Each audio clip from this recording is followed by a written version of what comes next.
नमस्कार मंडळी, ठरलं तर मग या मालिकेचा 4 मेचा आजचा धमाकेदार भाग तुम्ही बघत आहात आणि हो खरंच आजचा भाग खूप धमाकेदार आहे। सुरुवात बघा काय झालीये ते। आता चैतन्य म्हणतो, अरे अर्जुन तू कामात बिझी असतोस ना, आल्याला तुला कॉफी लागते, सूरज नव्हता आज म्हणून मीच आणली बघ तुझ्यासाठी कॉफी करून। बिचारा याचं करायला गेला भलं आणि यानं केलं त्याचंच खरं।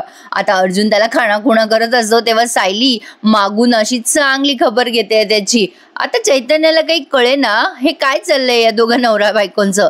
मग आता सायली म्हणते, हा लबाडीचा आरोप मला मान्य नाहीये हं your honour. Oh your honour, मला नामंजूर आहे बरं का तुमचा आरोप। ऑफिसमध्ये मी अजिबात कॉफी पित नाही आणि फक्त माझ्या बायकोच्याच हातची कॉफी पितो। माझी बायको ऑफिसमध्ये हजर नसते, त्यामुळे माझ्या कॉफीवर फक्त बायकोचा हक्क आहे हे सिद्ध होतो आणि माझ्या कॉफीवर बायकोचाच अधिकार आहे हे पण सिद्ध होतं। अधिकार का काय हो अर्जुन सुभेदार काय? मग आता अर्जुन म्हणतो, ऍक्च्युली काय आहे ना ते असं झालं की ते सायली म्हणते, असं कोणीतरी सकाळी सकाळी बोललो होतं ना मला। अर्जुन म्हणतो, हो मी बोललो होतो, मी म्हणालो होतो तुम्हाला। त्याचं काय आहे ना की चैतन्याने आता त्याचं तोंड झाकून घेतलेलं असतं बरं का। अर्जुन सगळं चैतन्यावर लोटत म्हणतो, व्हॉट नॉनसेन्स चैतन्य, मी सांगितलं होतं ना मी कॉफी घेत नाही म्हणून ऑफिसमध्ये, मग तू का आणलीस कॉफी? सांगता येत नव्हतं का तुला सूरजला? चैतन्य आता बिचारा गडबडून जातो आणि म्हणतो, ते अरे यार काय चाललंय तुमच्या दोघांचं, मला कशाला ओढता तुमच्या भांडणामध्ये। आता सायली म्हणते, पकडलात ना। तेवढ्यात आता ते पोलीस आलेत बरं का तिथे आणि अर्जुन जरा हायसं फील करतो। ते म्हणतात, अर्जुन सर। मग अर्जुन म्हणतो, इन्स्पेक्टर साहेब आलात वेळेवरच आलात, वाचवलं हा मला तुम्ही। सायली हळूच म्हणते, वाचवलं बिचवलं काही नाही हं, तुमचं होऊ द्या काम, मग बोलते ना मी तुमच्याशी या विषयावर। चैतन्य हसायला लागतो। असो आता ते इन्स्पेक्टर म्हणतात, अच्छा तुमचं वहिनींशी बोलणं चाललंय तर, म्हणजे वकील साहेब सुद्धा बायकोला घाबरतात तर। आता अर्जुन म्हणतो, अरे बापरे तुम्हाला माहिती नाहीये, माझी बायको पोलीस इन्स्पेक्टर पेक्षाही डेंजर आहे। सायली लागते आता हसायला। अर्जुन म्हणतो, माझ्या बायकोच्या नजरेतून काही सुटत नाही बरं का। ते पोलीस लागतात अर्जुनला हसायला। एक थोडीशी गंमत जम्मत। मग अर्जुन म्हणतो, चला आपलं कामाचं बोलूयात का। मग ते इन्स्पेक्टर आता बसलेत अर्जुनच्या समोर आणि प्रेक्षकांनो आज मालिकेमध्ये तुम्हाला दोन्ही सीन कंपेअर करून दाखवलेत। एकीकडे अर्जुनने सगळे ते लो फॉल्स शोधलेत आणि दुसरीकडे प्रिया या दामिनीला सगळी साक्ष देते की त्या रात्री काय काय झालं। पण या पठ्ठीला काही खरं बोलायचं नसतं बरं का दामिनी सोबत। पण आता मजा बघा तुम्ही या प्रियाची आज। मला तर बाबा भारी इंटरेस्टिंग वाटतोय एपिसोड। ज्यांना ऐकावासा वाटला त्यांनी नक्की ऐकावा आणि एन्जॉय करावा। तर आता दामिनी म्हणत असते, काय ग प्रिया तू सांगतेस कमी आणि डिस्ट्रॅक्ट जास्ती होतीयस, साक्षीशी झटापट झाल्यानंतर काय झालं? प्रिया म्हणते, सांगितलं ना मी तुम्हाला सगळं काय काय झालं आणि काय काय नाही। आता मी वेगळं तुम्हाला काय सांगू, साक्षीने पण तुम्हाला सगळं सांगितलंय। आता ती महिपतकडे बघते आणि म्हणते, एक तर मला त्या दिवसाची आठवण निघाली ना की मला इतकं टेन्शन येतं ना, डोकं फुटणार आहे असं वाटायला लागतं माझं। महिपत म्हणतो, तर टेन्शनने तुझं डोकं फुटल का नाही मला माहित नाही, पण त्याच्या हातामध्ये ती कुंडी असते। आता तो तिला धमकी देत म्हणतो, याने चेचलं मी तुझी डोकं। मग लगेच दामिनी त्याला म्हणते, शिखरे काय चाललंय तुमचं? महिपत म्हणतो, बाई तुम्ही म्हणताय म्हणून मी गप्प बसतो, हिच्या ना हातापायाची गाठ मारली असेल, दिला असते एक आठवडा कुठतरी फेकून मी। मग आता दामिनीने काय केलं प्रेक्षकांनो, तिचा मोबाईल उचलला आणि कोणाला तरी फोन केला आणि बघा प्रियाला कशी वटणीवर आणते दामिनी आणि म्हणते, हॅलो हां ते प्रिया उर्फ तन्वी, ती तन्वी नावाची मुलगी आहे ना किल्लेदारांची, तिच्या नावाचं अरेस्ट वॉरंट काढा आणि तिला रेव पार्टीमध्ये आपण पकडलंय असं सांगा। अख्खा मीडिया बोलवा, चांगला तमाशा होऊ द्या, नाही चेहरा वगैरे काही झाकू देऊ नका, अहो फक्त जेलमध्ये सडवत ठेवायची हो तिला। महिपत दामिनीच्या स्टाईलवर भारी इम्प्रेस झालेला दिसतोय बरं का।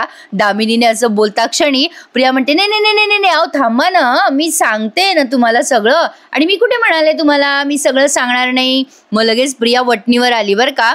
महिपत तिच्याकडे बघतच राहतो। आता दामिनी तिच्या समोर बसते आणि म्हणते, चल सुरुवात कर आता, पहिल्यापासून सांग काय झालं आणि काय नाही ते।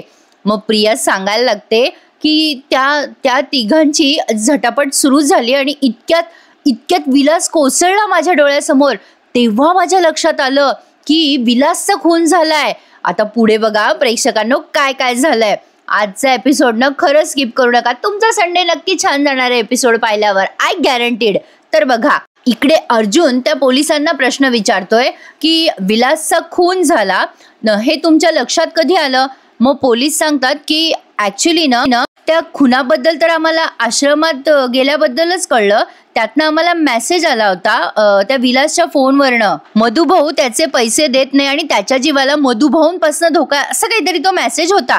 तो मेसेज आम्ही वाचला आणि तातडीने तिथे निघालो आश्रमामध्ये. आता बघा अर्जुनने पुन्हा दुसरा प्रश्न केलाय पोलिसांना. तो मेसेज तुम्हाला किती वाजता आला होता? माझ्याकडचे जे रिपोर्ट आहेत ना त्यामध्ये वेळ मेन्शन नाहीये. ते पोलीस म्हणतात एक्झॅक्ट वेळ नाही आठवते मला. अर्जुन म्हणतो पण त्या दिवसाचे म्हणजे विलासच्या मृत्यूचे पोस्टमॉर्टम आणि त्या दिवशीच्या या सगळ्या गोष्टीचे सगळे रिपोर्ट तुमच्याकडे नक्कीच असतील ना? मला ते रिपोर्ट दाखवा. मला विलासच्या मृत्यूची वेळ आणि त्या मेसेजची वेळ टॅली करायची आहे. आता प्रिया एक्झॅक्टली दामिनीला हे सांगत असते, अहो ती वेळ टॅली होणारच नाही हो, कारण मी पोलिसांना मेसेज विलास मेल्यानंतर खूप वेळाने केला होता. दामिनी म्हणते व्हॉट, काय बोलतेस तू? प्रिया म्हणते हो, साक्षी तिथून निघाल्यानंतर मला तिथे खूप गोष्टी मॅनेज करायच्या होत्या. म्हणजे ना काय झालं की मी खूप पॅनिक झाले होते. मी डोकं शांत ठेवलं आणि नंतर कामाला लागले. मग मला कळलं की मधुभाऊंना जर यात अडकवायचं असेल तर आपल्याला काय काय करायला हवं. मग मी सगळ्या गोष्टी प्लॅन केल्या. मी ती बंदूक घेतली आणि मधुभाऊंच्या अशी हातामध्ये ठेवली. मग हळूच विलासचा फोन काढला आणि त्यावरून पोलिसांना मेसेज केला की माझ्या जीवाला मधुभाऊंपासून धोका आहे. आता इथे आपल्याला ते सगळं व्हिज्युअलाइज करून दिलंय. मग आता दामिनी ते सगळं ऐकते आणि शॉक्ड होते. आणि प्रेक्षकांनो इथे मला ना मुद्दा मेन्शन करायचा आहे, जे सारखे कमेंट्स करतायत ना मालिका खूप बोर आहे, रटाळ झाली आहे. मुळातच ना ही एक डेली सोप एंटरटेनमेंट आहे आणि IPL मॅच सारखं एकाच दिवसात सगळं क्लिअर होणार नाही प्रेक्षकांनो. प्रत्येक गोष्ट त्यांना वेगवेगळ्या दिवशी वेगवेगळी डिस्क्राईब करावी लागेल ना. आणि मी काही तुम्हाला असं मेन्शन करत नाहीये, एक प्रेक्षक म्हणूनच मी तुम्हाला माझी मतं मांडतीये. आता दामिनी समोर हिचं खरं रूप डायरेक्ट आलंय, त्यामुळे दामिनी तिला प्रश्न करते, अगं तुझ्या समोर प्रेत पडलेलं असताना तू हे सगळं एवढ्या शांततेत कसं काय मॅनेज केलंस? काय गो Priya, how is this possible? आता इकडे अर्जुन सुद्धा तो मोबाईल मधला मेसेज वाचत म्हणतो, how is this possible? Sayali म्हणते काय हो, काय झालं? अर्जुन म्हणतो, इन्स्पेक्टर या रिपोर्ट प्रमाणे मेसेज आल्यानंतर तुम्ही अर्ध्या तासाने पोहोचलात ना आश्रमामध्ये, पण त्यापूर्वी तिथे बरंच काही घडलं होतं. ते अर्ध्या तासात कसं काय घडू शकेल? सायली म्हणते हो ना, आम्ही सिनेमाला गेलो आणि नंतर तिथून आलो. 1.5 तास तर सहज गेला असेल, पण अर्ध्या तासात हे खरंच घडलं असेल? आता या गोष्टीचा अर्जुन विचार करायला लागतो. चैतन्य म्हणतो खरंच की हे सगळं इतक्या कमी वेळात कसं काय घडलं असेल? अर्जुन विचार करतो काही सेकंड आणि म्हणतो खरा प्रश्न तर हा पडलाय मला, हे सगळं कोणी घडवून आणलं असेल? आता एक्झॅक्टली हाच प्रश्न दामिनीने प्रियाला केला. आता एका मागोमाग एक सीन त्यांनी दाखवलाय बरं का. मी तुम्हाला अगदी छान आणि व्यवस्थित पद्धतीने डिस्क्राईब करून सांगतेय. तर बघा, दामिनी म्हणते हे सगळं तू कसं घडवून आणलं? म्हणजे काहीही आधी तुमचं प्लॅन नसताना, म्हणजे बघ तुझ्या समोर अचानक खून झाला, ते प्रेत पडलेलं होतं तुझ्या समोर, मग तू फिंगरप्रिंट्स पुसलेस, मग मधुभाऊंचे पिस्तुलावर फिंगरप्रिंट्स उमटवलेस.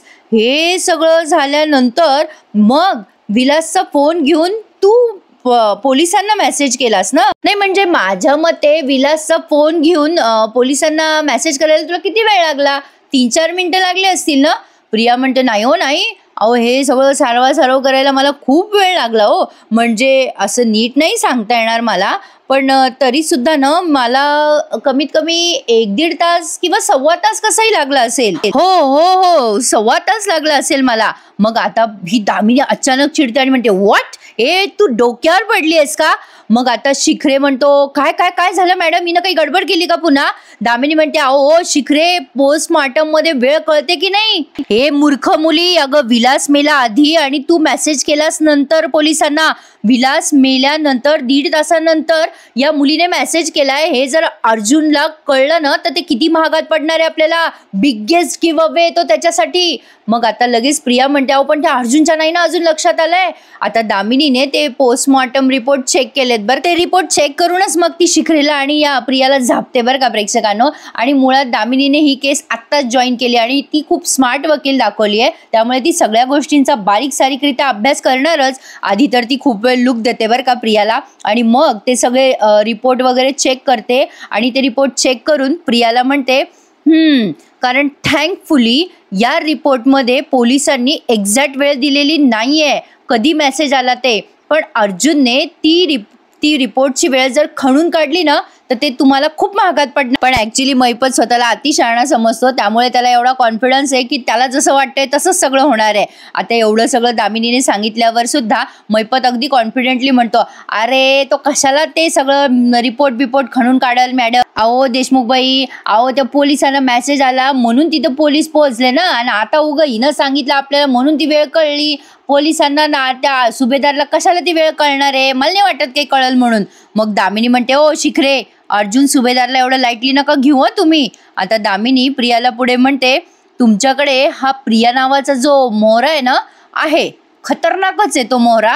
हिच्याऐवजी दुसरं कोणी अशा परिस्थितीत अडकलं असतं ना तर घाबरलं असतं, रडलं असतं, गोंधळलं असतं. पण नाही बाबा, मोठे मोठे गुन्हेगार असतात ना त्याही पेक्षा जास्ती सैतानी आहे ही पोरगी.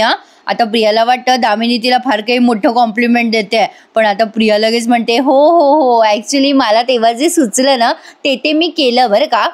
मैपत प्रियाकडे बघतच राहतो. दामिनी पुन्हा खाली बसते खुर्चीवर आणि म्हणते, ओके आता मला सांग की विलास खाली पडला, मधुभाऊ पुढे जाणार, इतक्यात तू काय केलंस. मग इकडे अर्जुन ते सगळं रिप्लिकेट करून म्हणतोय, इतक्यात मधुभाऊ बेशुद्ध पडला. वार करणाऱ्याने सगळ्यात पहिलं काम हे केलं की साक्षीला तिथून पळवून लावलं, आणि मग विलासच्या फोनवरून पोलिसांना मेसेज करण्यात आलाय. आता इकडे दामिनीने ते सगळं पुढे सांगितलंय. आता एकीकडे अर्जुन हे बोलतोय आणि एकीकडे दामिनी हे बोलतीये, असं त्यांनी एका मागोमाग एक सीन त्यांनी रंगवलेत आज प्रेक्षकांनो. दामिनी म्हणते, म्हणजे विलास जेव्हा खाली कोसळला त्यानंतर सगळ्यात पहिलं काम तू केलंस की तू साक्षीला पाठवून दिलंस, त्यानंतर तू फिंगरप्रिंट पुसले, उमटवले, काय जे काय ते केलंस, आणि मग विलासच्या फोनवरनं पोलिसांना मेसेज केला. प्रिया म्हणते, हो हो हो तसंच काहीतरी केलं. तिला बोलता बोलता झोपेत असते बरं का. मग पुन्हा दामिनी म्हणते, नीट आठवून सांगायचं या सगळ्यामध्ये खरंच तुला 1-1.5 तास लागला का मेसेज करायला, का कमी लागलाय. प्रिया आता मैपतकडे बघते आणि मग विचार करून म्हणते, नाही कमी नक्की नसावा, जास्तीच वेळ लागलाय मला, म्हणजे नक्की नाही सांगता येणार, पण तरी सुद्धा 1-1.5 तास नक्कीच लागला असेल मला. मग अर्जुन इकडे रिपीट करत असतो, 1-1.5 तास नक्कीच गेला असणार आहे.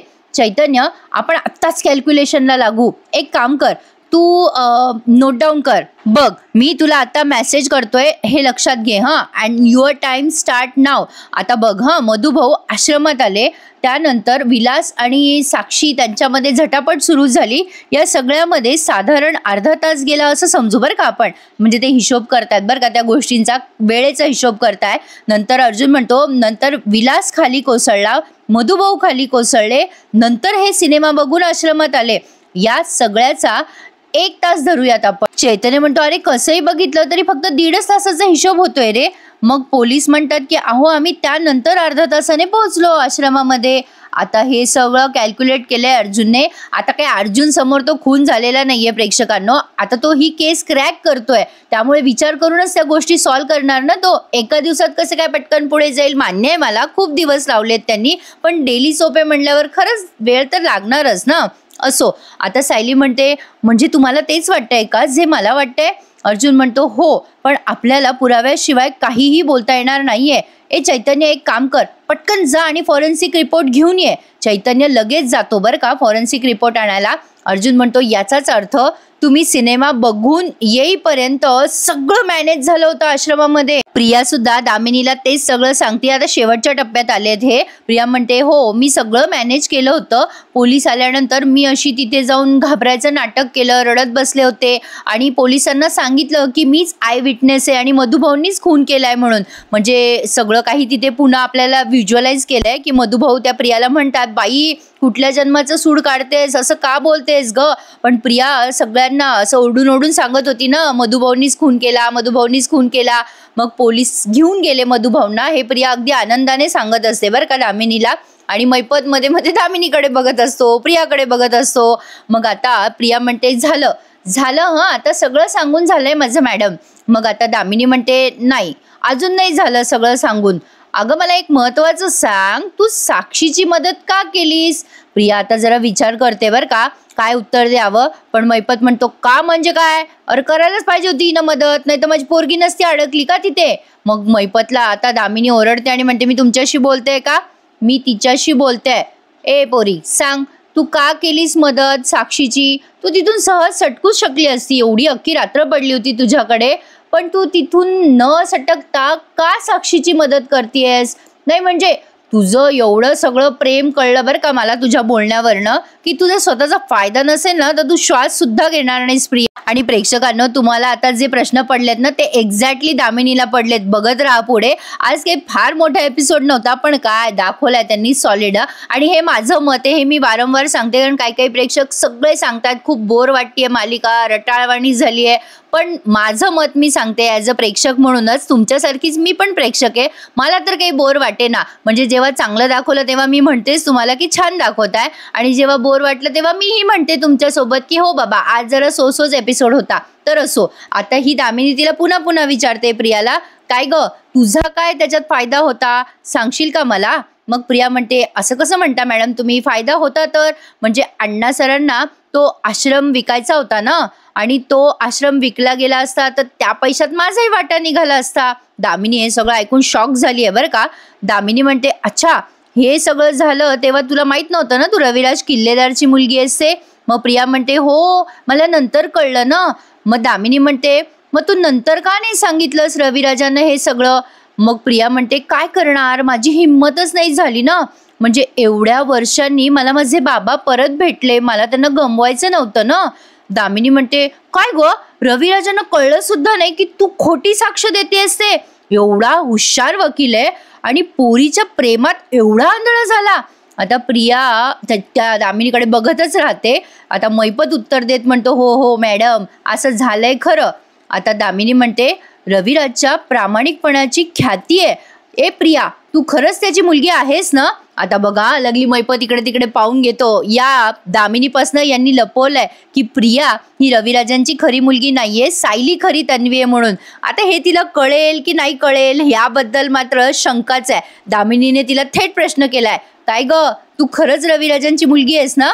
प्रिया पण आता घाबरते बरं का, जरा वेळ लावते ती उत्तर द्यायला, आणि म्हणते कशी हो ऑफकोर्स मी त्यांचीच मुलगी आहे. असं का विचारताय तुम्ही मला? हो म्हणजे काय, मला आतून जाणवतं ना ते, आणि माझ्या बाबांनी DNA टेस्ट सुद्धा करून घेतली होती. आता दामिनी जरा सेकंड विचार करते आणि म्हणते हो रविराज तसा पुराव्याशिवाय कोणावर विश्वास ठेवणार नाही म्हणा. मग आता प्रिया लगेच म्हणते मी निघते आता, असं म्हणून ही लगेच उठून उभी राहिली आहे बरं का. आता तिला दामिनी म्हणते एक सेकंड थांब, मी जेव्हा बोलवलं ना तेव्हा चुपचाप यायचं, लक्षात ठेवायचं, कारण नाही द्यायची मला. मैपत म्हणतो येणार ना, 113% येणार ती, यायचं ग. मग आता दामिनी मैपतकडे रागाने बघते बरं का. मैपत म्हणतो चुकलं तुम्ही तिच्याशी बोलताय ना मॅडम, चुकलं हां. मग प्रिया म्हणते हो तुम्ही बोलवलं ना मला की मी येणार आणि परत येणार. मैपत पुन्हा म्हणतो ये कारण द्यायचे नाही. आता प्रिया निघाली बरं का, लगेच सटकली आहे तिथून, पण अजून प्रियाचे सगळे काय म्हणतात त्याला संकट थांबलेले नाही आहेत बरं का प्रेक्षकांनो. आणि एक धमाकेदार गोष्ट सांगते मी, जी सकाळीच बघितली, मालिकेचा प्रोमो आलाय. आता येत्या बुधवार प्रियाची चौकशी होणार आहे आणि त्या चौकशीमध्ये सायकोलॉजिस्टच्या समोर ही खोटारडी ठरणार आहे. कारण प्रिया बोलता बोलता म्हणते कितीदा सांगितलं तुम्हाला, भांडणं झाले आणि मधुभाऊंनी डाव्या खिशातून बंदूक काढली. अर्जुन म्हणतो खोटं बोलतेस तू, तेव्हा तू सांगितलं होतंस की मधुभाऊंनी पिस्तूल काढली, ती विलासच्या हातातून घेतली, आणि आता तू तुझं स्टेटमेंट बदलतीयस, ही खोटं बोलतीये. हे अर्जुनने स्पष्टपणे सायकोलॉजिस्टच्या समोर सिद्ध केलंय. असा प्रोमो तर आलाय बाबा, आता येत्या बुधवारी तुम्हाला दिसणार आहे. तर असो, आता मैपत दामिनीची रजा घेत म्हणतो मॅडम येतो, तब्येतीची काळजी घ्या, आणि प्रिया पण तिथून निघाली आहे. पण कदाचित दामिनीच्या लक्षात आलं असावं प्रेक्षकांनो की ती कोणत्या लोकांमध्ये फसली आहे. असो, आता तिला बिचारीला बेस्ट लक विश करूया आपण कारण तिच्यासाठी मोठं चॅलेंजच आहे ही केस सॉल्व्ह करणं. आता मैपत तिथून निघून जातो आणि दामिनी जरा सेकंड विचार करताना दाखवली आहे. आणि आता इकडे अश्विन घरी आलाय, त्यामुळे प्रियाची वाट लागली आहे. आता अश्विन आल्या तन्वी आवाज देतो. कल्पना ते हॉलमध्येच बसलेल्या असतात. त्या म्हणतात काय रे अश्विन आज लवकर आलास बाळा? अश्विन म्हणतो हो अगं आई, जरा मेडिकल सेमिनार होतं ते अटेंड करायला गेलो होतो, ते संपलं आणि मग तन्वीला माहेरी घ्यायला गेलो होतो, पण तिथे कळलं की तन्वी घरी सुद्धा पोहोचली आहे म्हणे. आता कल्पनाताई म्हणतात अगं बाई तन्वी आली घरी? मग आता अश्विन म्हणतो, ए मम्मा, तन्वी आपल्या घरात किती छान रमली आहे ना. कल्पनाताई म्हणतात, अरे तन्वी घरी आली खरंच. अच्छा अच्छा, म्हणजे मी माझ्या खोलीत होते ना वर, त्यामुळे कळलं नसावं मला कदाचित.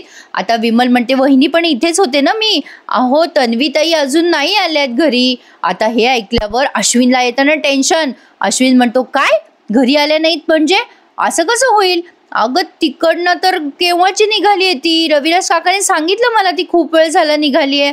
मग लगेच कल्पनाताई म्हणतात, अरे ती मध्येच तिच्या मैत्रिणीकडे वगैरे गेली असेल, पण तरी तिने फोन करून सांगायला हवं होतं नाही का. आता अर्जुन सायलीचा सीन दाखवलाय. आता सायली म्हणते, आपल्याला जे वाटते तर ते तर जर असेल तर हे खूप मोठी घटना आहे आणि आपल्यासाठी खूप मोठा पुरावा आहे ना. अर्जुन म्हणतो, हो ही खूप मोठी कॉन्स्पिरन्सी होती, पण आपल्याकडे जी घटना होत्या ना त्यामध्ये वेळ मेन्शन केलेली नव्हती.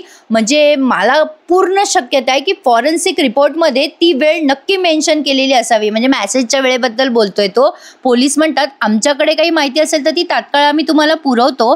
काही माहिती अजून हवी असेल सर तुम्हाला तर कळवा आम्हाला, मी निघतो आता, असं म्हणून पोलिसांनी रजा घेतली. आता अर्जुन घड्याळीकडे बघतो आणि म्हणतो, अरे यार चैतन्य कुठे राहिलाय अजून, बराच वेळ झाला त्याला जाऊन. तेवढ्यात चैतन्य येतो पळत पळत. सायली म्हणते, वा वा भाऊजी, 100 वर्ष आयुष्य आहे तुम्हाला. चैतन्य म्हणतो, हे बघ अर्जुन, हे फॉरेन्सिक रिपोर्ट आणि त्यामध्ये वेळ पण मेन्शन केलेली आहे. आता अर्जुनने ते सगळं वाचलंय आणि आता ते वाचून त्याच्या लक्षात आलंय की विलास गेल्यानंतर मेसेज पोहोचला होता पोलिसांपर्यंत. ते सगळं तो वाचून शॉक झालाय आणि त्याला खूप ब्रेक थ्रू मिळालाय आता. आणि ते बघितल्या तो म्हणतो, यस, आपल्याला जे हवं होतं ते कळालंय आपल्याला. सायली म्हणते, काय झालंय काय? अर्जुन म्हणतो, आपला संशय खरा ठरला की बघा, रिपोर्ट वाचा. सायलीने ते रिपोर्ट वाचलेत आता आणि त्यामध्ये मेन्शन केलेली आहे वेळ. आता अर्जुन म्हणतोय, बघा या फॉरेन्सिक रिपोर्ट प्रमाणे विलासच्या मृत्यूची तारीख 8:30 आहे आणि मेसेज पोलिसांना गेलाय. सायली मध्येच ते रिपोर्ट वाचून अर्जुनला म्हणते, हो ना, पण मधुभाऊंपासून विलासला धोका आहे हा मेसेज पोलिसांना रात्री 9:39 आला. म्हणजे केवढी तफावत. याचा अर्थ, अर्जुन म्हणतो, याचाच अर्थ विलास मेला आणि त्याच्या 1 तासानंतर हा मेसेज पोलिसांना पोहोचलाय. कोणीतरी मुद्दाम विलासच्या फोनवरनं मेसेज पाठवलाय. विलास थोडी मेसेज पाठवणार आहे, इतनी बात तो अपने को समझ में आती है. चैतन्य म्हणतो, अर्जुन हा तर खूप मोठा ब्रेक थ्रू आहे आपल्यासाठी. अर्जुन म्हणतो, यस, आता ही मेसेज पाठवणारी व्यक्ती आपल्याला सापडली की मधुभाऊ सुटणार आणि आपण. सायली म्हणते, हो आपण जिंकणार. आता प्रेक्षकांनो, हे तर सध्या फुल कॉन्फिडंटमध्ये, पण मला पण जरा शंका आहे बरं का. जे सगळे त्याला पुरावे सापडले ना ते आपल्याही लक्षात राहतात की नाही कोणाच ठाऊक. आणि हा कोर्टात कोणते कोणते पुरावे सादर करतो आता अर्जुन, ते बघणं इंटरेस्टिंग ठरणार आहे. म्हणजे आतापर्यंत तरी दिसतंय की अर्जुन बाजी मारणार आहे आणि मारणारच आहे तो प्रेक्षकांनो. कारण मागच्या वेळेला दामिनीने बाजी जिंकली, यावेळेला 100% काय 113% समजा ना, जिंकणारच अर्जुन बाजी. तसं त्यांना दाखवावंच लागणार आहे. तर अर्जुन आता सायली आणि चैतन्याला सांगतोय, आता बघाच तुम्ही कोर्टात मी काय करतो ते. आणि अर्जुन आता मस्त शान मारतोय बरं का. आणि आता प्रेक्षकांनो, हा एपिसोड त्यांनी संपवला. पण आता उद्या प्रियाची फजिती बघायला तयार राहा तुम्ही. आता तुम्ही हे प्रोमोमध्ये वगैरे बघितलंय BTS, मी असं ऐकलंय की इथे कल्पना ते ओरडतात अर्जुनवर वगैरे, पण तरी सुद्धा मला प्रियाची फजिती अशी रिअलमध्ये बघायला मजा येते, म्हणजे मालिकेमध्ये. असो, तर आता प्रतापराव विचारतात प्रियाला, काय ग तू तर रविराजांकडनं बऱ्याच वेळची निघाली, कुठे गेलीस मध्ये? मग प्रिया खोटं बोलते, बाबा मी मैत्रिणीकडे गेले होते. मग अश्विन म्हणतो, तुझी ही मैत्रीण म्हणजे निशा का? प्रिया अगदी कॉन्फिडेंटली म्हणते, हो हो हो. मग आता लगेच अश्विन म्हणतो, पण ती निशाला फोन केला होता मी, ती तर म्हणाली तुझं तिचं बोलणंच झालं नाहीये एवढ्या दिवसापासनं. अर्जुन म्हणतो, अरे मला माहिती आहे ना ही कुठे गेली होती, तिच्या बेस्ट फ्रेंडकडे, मैपत शिखरेला भेटायला गेली होती ही. आणि आता मैपतचा आणि प्रियाचा फोटो अश्विनला दाखवण्यात आलाय, सगळ्या सुभेदारांना दाखवण्यात आलाय. तरी सुद्धा अर्जुनवर का कोणी विश्वास ठेवला नाही हे त्यांना माहिती प्रेक्षकांनो. पण मजा येणार आहे. अर्जुनने धडधडीत मैपतचा आणि हिचा फोटो मोबाईलवर दाखवलाय अश्विनला, या कल्पनाताईंना, तरी पण त्यांचा विश्वास बसला नाही. म्हणजे कोणत्या लेवलचे आहेत हे त्यांना माहिती. आपण मालिकेच्या पात्राबद्दल बोलतोय बरं का. पण मजा येणार आहे प्रियाची फजिती पाहायला, काही म्हणा बाबा तुम्ही. आणि प्रेक्षकांनो, रविवारी सुट्टी असायलाच हवी हो, नाही म्हणजे एक दिवस नसला ना एपिसोड तर आपल्यालाही सोमवारी बघायला जरा जास्ती नाविन्यपूर्ण वाटतं आणि एक दिवस आराम पाहिजे हो. नाही म्हणजे माझी एवढी विनंती आहे, खरंच विनंती आहे की संडेला प्लीज सुट्टी द्या म्हणावं.